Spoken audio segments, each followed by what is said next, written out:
Hi guys, இன்றைக்கி என்னென்னா குழி பணியாரம் பார்க்க போகிறோம். அதுக்கு 2 வாழைப்பழம், மைதா மாவு வந்து மைதா மாவு சேர்த்துக்கலாம், இல்லை கோதுமை மாவு சேர்த்துக்கலாம். நான் நாட்டு சக்கரை சேர்த்துருக்குறேன். சேர்த்துட்டு இந்த மாதிரி நல்லா கிளறி வச்சுக்கணும். அதுக்கப்புறம் கல் நல்லா காஞ்சதும், குழி பணியார கல் காஞ்சதும்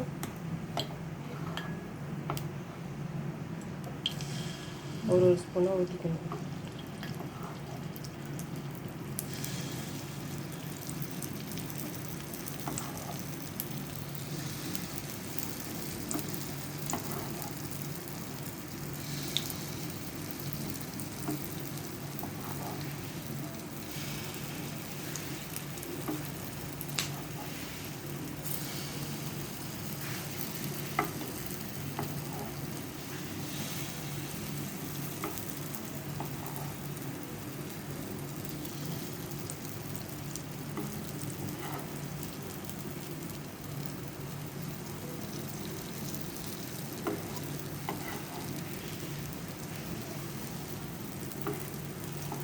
இப்படி தான் குழி பணியாரத்துக்கு இப்படி ஊற்றிக்கிட்டா, நெய் வேணா நெய் ஊற்றிக்கலாம், நெய் வேணான்னா அப்படி ஊற்றி வச்சுக்கலாம்.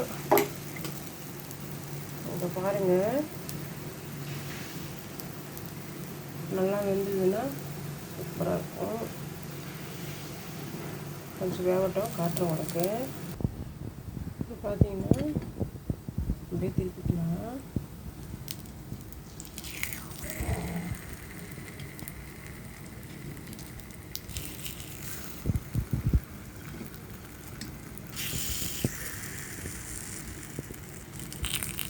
இப்படி வெந்திருக்கு பாருங்கள்.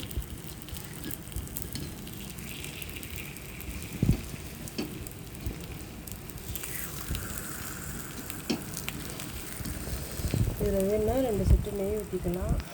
அவ்வளோதாங்க. பிடிச்ச லைக் பண்ணுங்கள், ஷேர் பண்ணுங்கள், கமெண்ட் பண்ணுங்கள். பாய். நாளைக்கு வேறு வீடியோவில் பார்க்கலாம்.